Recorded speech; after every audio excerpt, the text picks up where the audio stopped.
राम राम। आविर्भवत् वनिभृताभरणं पुरस्तात् आकुञ्चितैकचरणं निभृतान्यपादं दध्नानिमन्तमुखरेण निबद्धतालं नाथस्यनन्दभवने नवनीतनाट्यम. ஸோ இப்போ ஓரளவுக்கு பெரிய குழந்தை ஆயிட்டான். பெரிய குழந்தையானவன் இவன் என்ன பண்ணுறான் அப்படின்னா ஆட்டம் ஆடுவானான். எப்படி ஆட்டம் ஆடுவான் அப்படின்ட்டு நம்ம பார்ப்போமா. இவன் காலில் கொலுசு போட்டுருப்பான், கையில் வளையல்லாம் போட்டுருப்பான், தலையில் ஒரு பெரிய ஜுட்டு வேற, நிறைய முடினால ஜுட்டு, அந்த ஜுட்டை பிடிக்கிறதுக்கு மயில் பீனி இதெல்லாம் போட்டுருப்பானான். போட்டுண்டு இவன் என்ன பண்ணுவான்னா, எனக்கு நவநீதம் வேணும்னு கேட்பானான். இந்த நவநீதம் அப்படிங்கிறது என்ன அப்படின்னா, நவநீதம் அப்படிங்கிறது இது புதுசாக கடந்து வச்ச வெண்ணெய், அதில் கொஞ்சம் சர்க்கரை கலந்துருப்பா, அதுக்கு பேர் நவநீதம் அப்படின்ட்டு அதுக்கு பேர். ஓகேயா. அப்படியே கடந்து வச்ச வெண்ணெய்க்கு பேர் என்ன? ஹையங்கம். சர்க்கரை மிக்ஸ் பண்ணாதது ஹையங்கம் அப்படின்ட்டு அதுக்கு பேர். ஸோ இவன் என்ன பண்ணுவானா, எனக்கு நவநீதத்தை கொடு அப்படின்ட்டு சொல்லுவானா. இவ்வளோ அழகான கண்ணனை நம்ம பார்த்தோம் அப்படின்னா நம்மளுக்கு எப்படி இருக்கும் அப்படின்னா, நான் சொன்னேன் இல்லையா, கையில் வளையல், காலில் கொலுச்சு, தலையில் அந்த அவ்வளோ முடி, அந்த முடியை பிடிச்சிக்கிறதுக்கு ஒரு மயில் பீனி, இவ்வளோ அழகான ஒரு ஸ்வரூபத்தை நம்ம பார்த்தோம் அப்படின்னா நம்மளுக்கு மனசில் கன்ஃபியூஷன் ஏற்படுறது எதனாலனா மாயானால். அந்த மாயானால் ஏற்படுற அத்தனை கன்ஃபியூஷன் அவித்யினால் நம்மளுக்கு. அவித்யை அத்தனையும் நம்மளுக்கு போயிடுமா, பிரம்ம ஜானம் மட்டும்தான் இருக்குமா. இந்த மாயா இருக்கிற வரைக்கும், அவித்யை இருக்கிற வரைக்கும் நம்மளுக்கு பிரம்ம ஜானம் ஒருவே ஆகாது.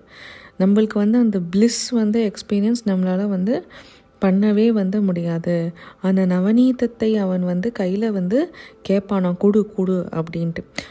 அவன் இல்லை நான் கொடுக்க மாட்டேன்னு வேணும்ன்ட்டே சொல்லுவானா. இவன் என்ன போடுவானா, தாளம் போடுவானா, ஆட்டம் ஆடுவானா. தாளத்தை போட்டு ஆட்டத்தை ஆடி, தாளத்தை போட்டு ஆட்டத்தை ஆடி.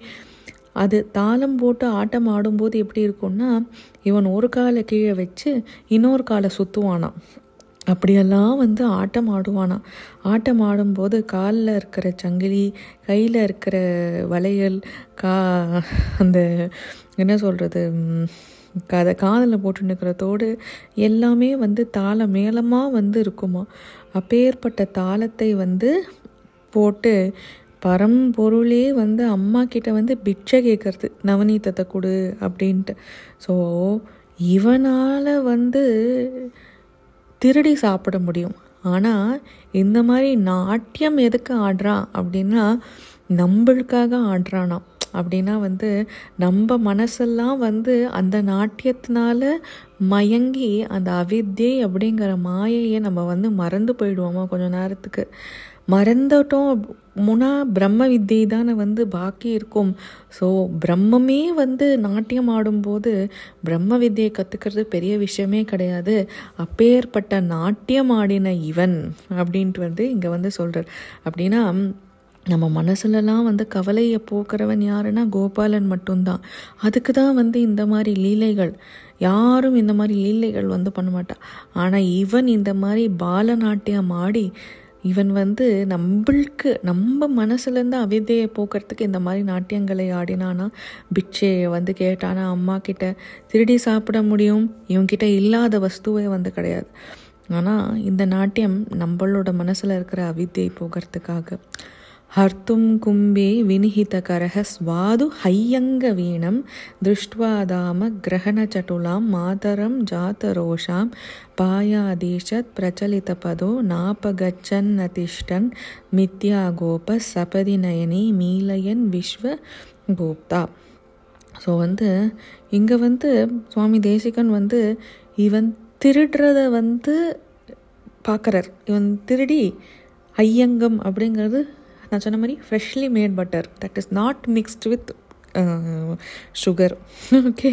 ஸோ அந்த ஐயங்கத்தை திருடி சாப்பிடுவானா. அந்த ஐயங்கமெல்லாம் பெரிய பெரிய சட்டியில் வச்சுருப்பாளாம். இந்த கோபர்களுக்கு வந்து கர்மாவே வந்து என்னென்னா வந்து டெய்ரி பிஸ்னஸ். இந்த டெய்ரி பிஸ்னஸ் பண்ணால் தான் அவளுக்கு வந்து பிரெட் அண்ட் பட்டர். ஸோ அதனால் இந்த கர்மாவை வந்து அவன் வந்து என்ன பண்ணுவான் அப்படின்னா வந்து இங்கே போய் அதை திருடுவானாம். அதை திருடி வந்து அதை வந்து சாப்பிடுவானாம். ஸோ கோப்பர்களுக்கு வந்து கர்மா இல்லாதபடி இவன் வந்து பண்ணினான். ஓகேயா? ஸோ அப்பேற்பட்ட இவனை வந்து அவள் பார்த்துருவாளாம் யசோதா திருடுறதை பார்த்து, டேய் நீ திருடுறியா அப்படின்ட்டு கையில் வந்து ஒரு குச்சியை எடுத்துட்டு இன்னொரு கையில் வந்து ஒரு கயரை எடுத்துட்டு ஓடி வருவாளாம். இப்படி வந்து நீ திருடி சாப்பிட்றியாடா நீனு அப்படின்ட்டு வரானாம். இவன் வந்து என்ன பண்ணுவானா, ஒரு இடத்துல நின்று சிரிக்க மாட்டானா, மேலேருந்தே தாவி குதிப்பானா, கீழே இருந்து வந்து திருப்பியும் மேலே ஏறி குதிப்பானா. அப்படி வந்து அவளை வந்து ஓட வைப்பானாம், தவிக்க வைப்பானா. அப்படி வந்து இவன் வந்து பண்ணிட்டு இருந்தானா. இவன் வந்து இந்த நவநீத நாட்டியம் வந்து பண்ணினான். அந்த நவநீத நாட்டியத்தில் நம்மளுக்கு வந்து அழகான காட்சி நம்மளுக்கு வந்து பெருமாள் கையில் ஒரு கையிலுக்கு வெண்ணெயை கேட்டுட்டு இன்னொரு கையில் ஆடி காமிக்கிறத நம்ம வந்து பார்த்தோம். வந்து அடுத்தது நம்மளுக்கு வந்து திருடி வந்து காமிக்கிறான். இவன் திருடி காமிக்கிறதுல யசோதா வந்து உரலில் கட்டுறதுக்காக அந்த இதை வந்து தேடுறா, கயரை வந்து தேடுறா. ஸோ இவன் வந்து என்ன பண்ணுறான், ஓடுறான். ஸோ வந்து சர்வேஸ்வரனே வந்து இவ்வளோ நம்மளுக்கு சர்வேஸ்வரன் நம்மளுக்கு ஆக்சசபிள் கிடையாதுன்னு நம்ம என்றைக்கும் யோசிச்சிடக்கூடாது அப்படிங்கிறதுக்காக தான் இந்த மாதிரியெல்லாம் அவன் நம்மளுக்கு பண்ணி காமிச்சிருக்கான். இதெல்லாம் வந்து நம்ம லைஃப் மாதிரி நடந்துட்டுருக்கு, நம்ம உட்காந்துருக்கோங்கிறது கிடையாது. இதெல்லாம் அவன் லீலைகளை அவன் யோசித்து அவன் வந்து நம்மளுக்கு வந்து பண்ணி காட்டுன்ட்ருக்கான். ஸோ வந்து இப்படி வந்து அவன் வந்து என்ன பண்ணுறான் அப்படின்னா வந்து இப்படியெல்லாம் அவன் ஏன் பண்ணி காட்டின்ட்டுருக்கான் அப்படின்னா நம்மளுக்கு அந்த கோபால விசாரமானது வந்து வரும். நம்மளுக்கு அவன் மேலே வந்து அந்த ஆகர்ஷணம் வந்து வரும். கிருஷ்ணன் தாத்பரியமே என்ன ஆகர்ஷணம். நம்ம மனசெல்லாம் வந்து அவனிடம் பிடிச்சி வச்சுக்கிறான். ஸோ அதனால் அவன் வந்து என்ன பண்ணுறான் அப்படின்னா அந்த கையில் வந்து அவன் நினச்சிருந்தான் அப்படின்னா இப்போ வந்து அவன் வந்து யசோதாவுக்கு விஸ்வரூப தர்சனம் கொடுக்குறான். யசோதாவுக்கு விஸ்வரூப தர்சனம் கொடுக்கும்போது யசோதாவை அதை மறக்கவே வந்து வச்சிருவான் ஒரு நிமிஷத்துக்கு.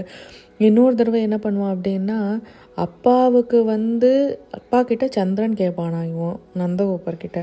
அப்போ வந்து அவர் சொல்லுவாராம், ஏண்டா சந்திரனெல்லாம் வந்து நம்மக்கிட்ட வருமா, அதெல்லாம் வந்து வராதுன்னு சொல்லுவானா. இவன் என்ன பண்ணுவானா சந்திரனை கூப்பிடுவானா, சந்திரன் வந்து கையில் வந்து உட்காந்துப்பானா. பார்த்து பிரமிச்சு போயிடுவாரான் நந்தகோபர். அதவும் வந்து மறக்க வச்சுடுவானா இவன். ஸோ அதனால் இப்படியெல்லாம் பண்ண அவன் கண்ணை மூடி திறந்தா யசோதா மறந்து போயிட போகிறா என்ன நடந்ததுதாங்கன்னு. ஆனால் அவன் அப்படி பண்ணல. திருடின வெண்ணெயை கையில் பிடிச்சிட்டு நின்றுட்டு ஒரு நிமிஷம் சிரித்து காமிச்சானா. எதுக்காக வந்து இப்படி பண்ணுறான் அப்படின்னா நம்ம பார்க்குறதுக்காக. அப்புறம் அங்கே இங்கே தாவி குதித்து யசோதாவை பிடிக்க விடாமல் யசோதாவை படுத்தி காமிக்கிறான். எதுக்காக இப்படி பண்ணுறான் அப்படின்னா நம்ம மனசு அவனோட அந்த லீலைகளில் வந்து போகணும் அப்படிங்கிறதுக்காக. யசோதா கோவம் வந்து உரலில் வந்து கட்டுறா. உரலில் கட்டும் போதும் லீலை பண்ணுறான். ஏன் அப்படின்னா அவளுக்கு வந்து ஒரு இன்ச்சு வந்து குறைஞ்சுட்டே இருந்தது. எத்தனை வந்து கயர் எடுத்துன்னு வந்தாலும் கயறு பத்த மாட்டேங்கிறது. அவன் வந்து கெஞ்சினா அவன்கிட்ட. அவன் கெஞ்சினாதான் நம்ம கெஞ்சினாதான் அவன் வந்து நம்ம மனசு அப்படிங்கிற உரல்ல அவனை கட்ட வச்சு நம்ம அங்கே நிறுத்தி அவனை வந்து சேவிக்க முடியும்.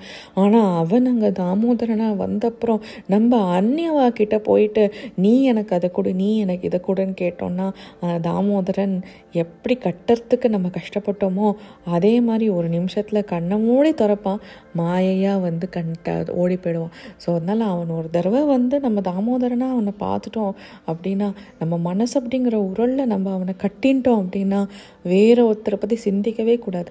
அவனை பற்றி மட்டுமே தான் நம்ம வந்து சிந்திக்கணும்.